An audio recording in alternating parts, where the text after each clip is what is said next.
Você já sentiu aquela febre, aquela obsessão por algo que parece bom demais para ser verdade? Imagine, por um instante, que você não está buscando um emprego melhor ou um novo amor. Imagine que você está no meio de uma selva desconhecida, úmida, perigosa, e a sua obsessão tem um nome: Eldorado.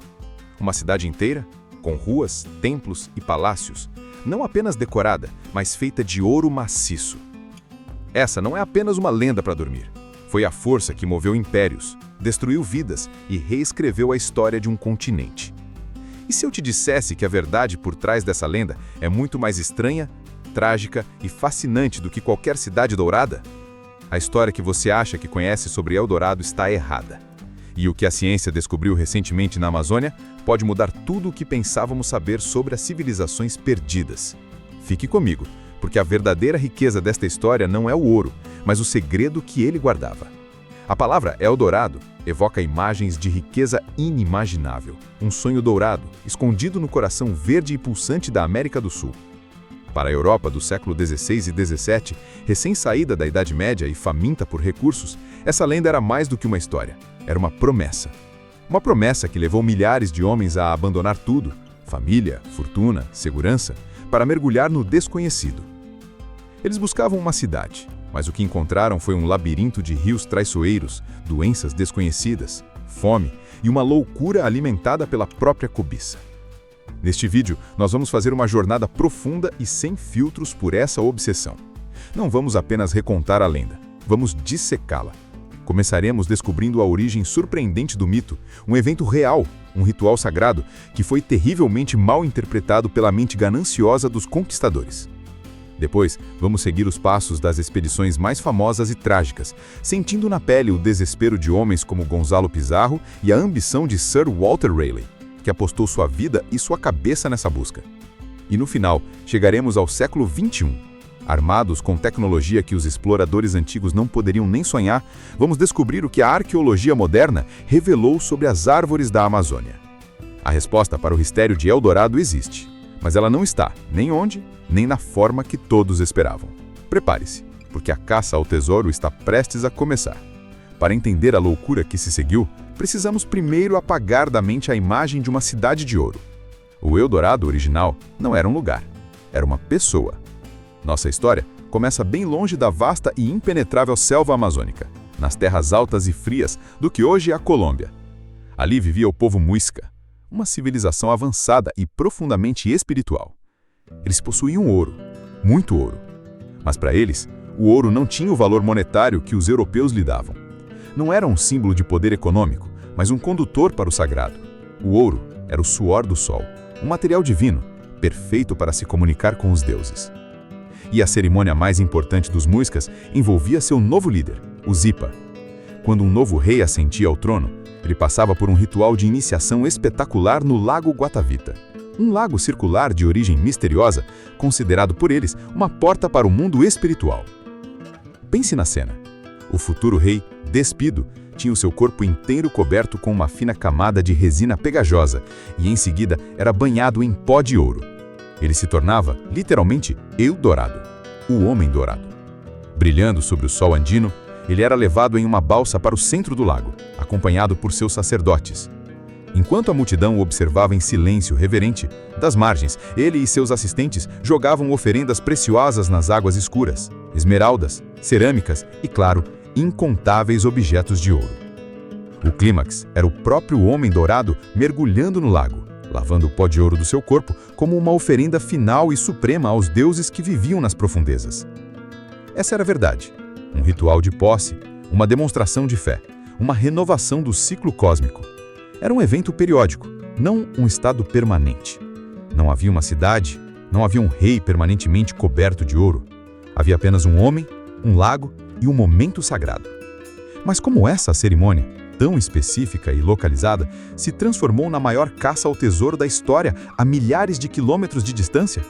A resposta, como sempre, está na forma como as histórias viajam e se deformam, especialmente quando encontram um público desesperado para acreditar.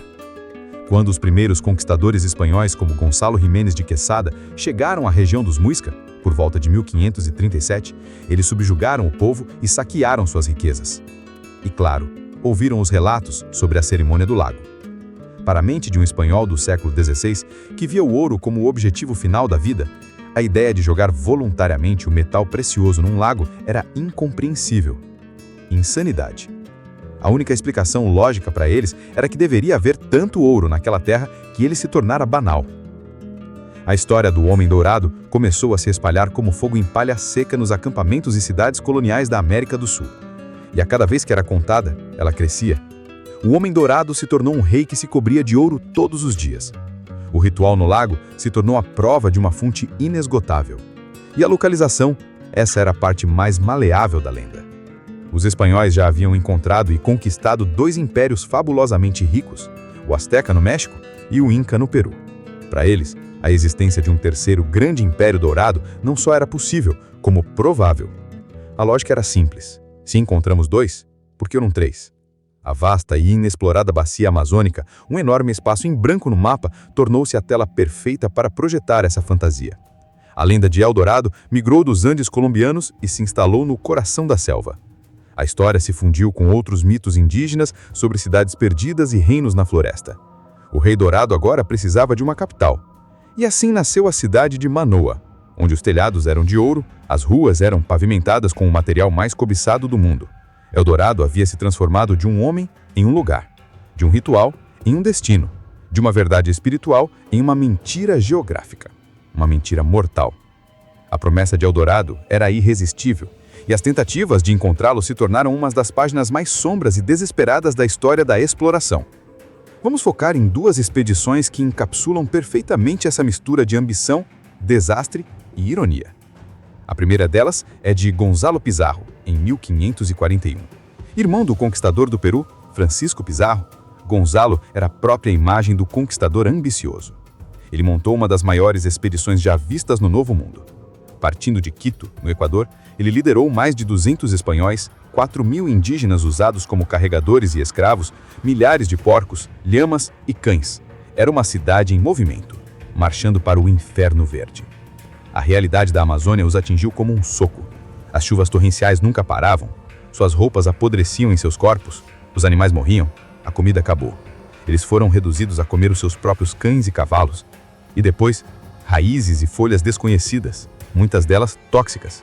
Os nativos, maltratados e despreparados para a jornada, morriam às centenas. A selva não era um tesouro, era uma inimiga implacável que os devorava vivos. Em um ato de desespero, Pizarro ordenou que um de seus capitães, Francisco de Orellana, pegasse um barco e descesse um rio em que estavam para encontrar comida. Orellana partiu com cerca de 50 homens. Ele desceu o rio, mas a correnteza era tão forte que não conseguia voltar. Ele nunca encontrou comida para Pizarro. Em vez disso, enfrentando a decisão de morrer tentando voltar ou continuar em frente para o desconhecido, ele fez o impensável. Continuou descendo o rio. Gonzalo Pizarro, sentindo-se traído, acabou voltando para Quito com os poucos sobreviventes, maltrapalhos e famintos. Dos mais de 4.200 homens que partiram, apenas cerca de 80 espanhóis retornaram. Uma catástrofe humana de proporções épicas. Enquanto isso, Orellana e seus homens continuaram sua jornada. Por meses, eles navegaram pelo que se revelaria ser o maior rio do mundo. Eles enfrentaram a fome, tribos hostis, incluindo as famosas guerreiras que deram ao rio o nome de Amazonas, e o constante terror do desconhecido. Em 1542, eles finalmente chegaram ao Oceano Atlântico. Francisco de Orellana, em uma missão para encontrar a Cidade do Ouro, não encontrou nenhuma riqueza, mas por acidente, se tornou o primeiro europeu a navegar por toda a extensão do rio Amazonas.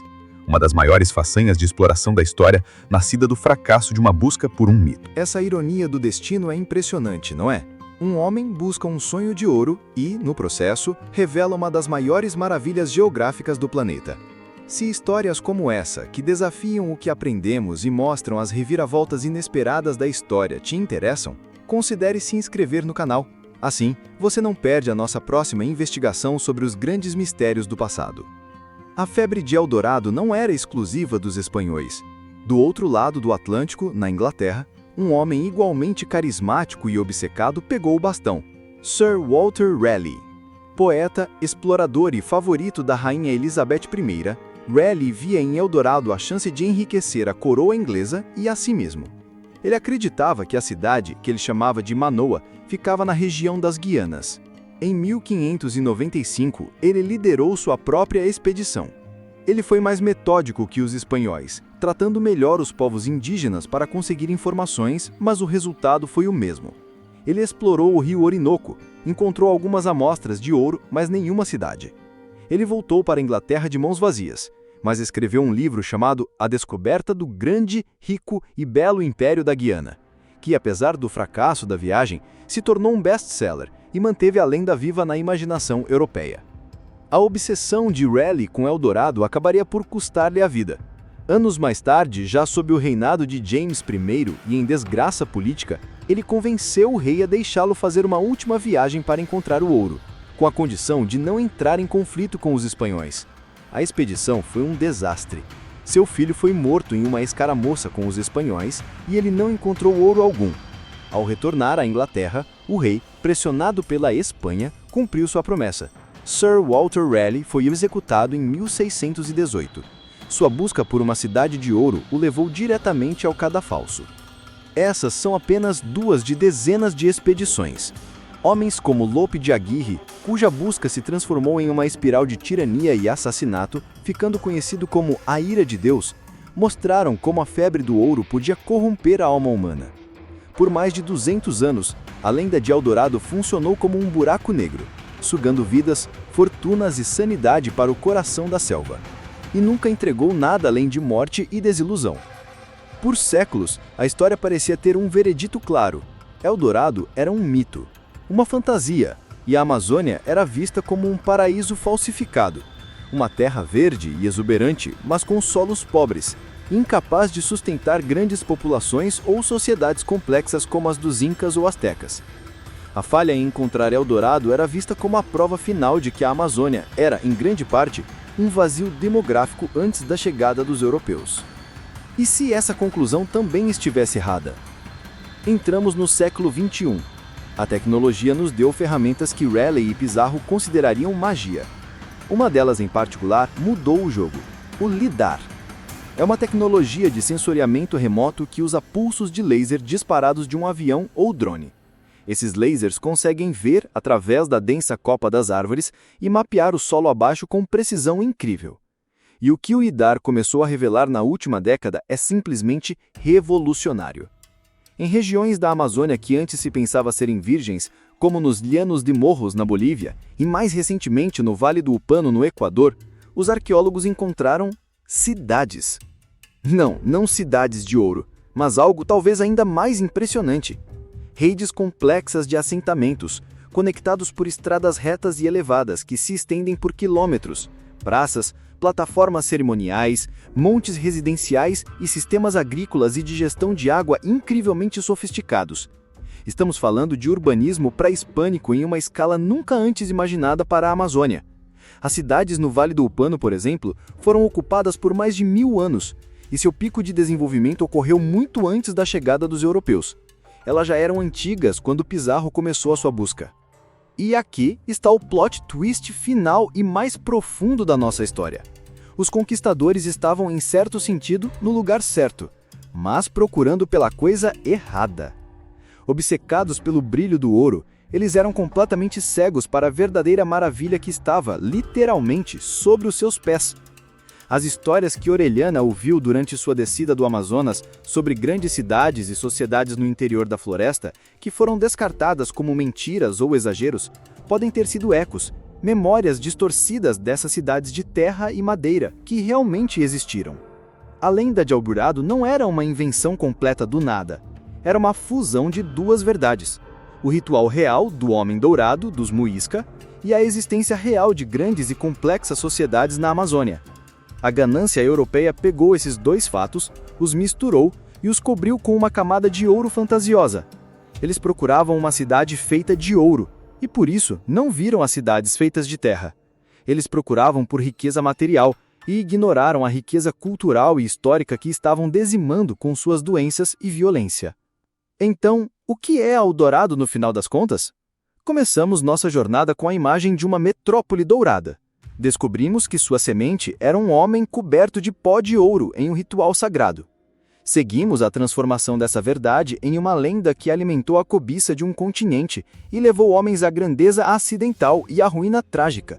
E, por fim, a ciência moderna nos mostrou que, embora a Cidade de Ouro nunca tenha existido, a Amazônia abrigava civilizações complexas e urbanas que foram esquecidas pelo tempo e escondidas pela floresta. A busca por Eldorado é uma das maiores ironias da história. Em sua busca cega por um tesouro que não existia, os exploradores europeus ignoraram e ajudaram a destruir o verdadeiro tesouro, as culturas, o conhecimento e as próprias pessoas que habitavam aquela terra. A verdadeira riqueza da Amazônia não estava em seu subsolo, mas sim na sua superfície, nas sociedades complexas que a moldaram e que agora estamos apenas começando a redescobrir. A lenda de Eldorado nos ensina uma lição poderosa sobre a natureza humana, sobre como a ganância pode nos cegar para a verdade que está bem na nossa frente, sobre como a nossa própria obsessão pode nos levar a destruir exatamente aquilo que procuramos, uma maravilha do mundo. O ouro que eles tanto buscavam era um espelho, e o que ele refletia era apenas a própria sede insaciável de quem olhava para ele. Se essa viagem pela história, ganância e descoberta te fascinou, não se esqueça de deixar o seu like para ajudar nosso canal a desvendar mais mistérios como este. E claro, se ainda não for inscrito, clique no botão de inscrição e ative o sininho. Temos muitas outras explorações planejadas. Agora eu quero saber de você. Qual outro mistério histórico ou lenda você gostaria de ver desvendado aqui? Deixe sua sugestão nos comentários. Obrigado por me acompanhar nessa jornada até o coração da lenda. Lembre-se, nem todo tesouro é de ouro, e as histórias mais ricas são aquelas enterradas pelo tempo. Até a próxima exploração.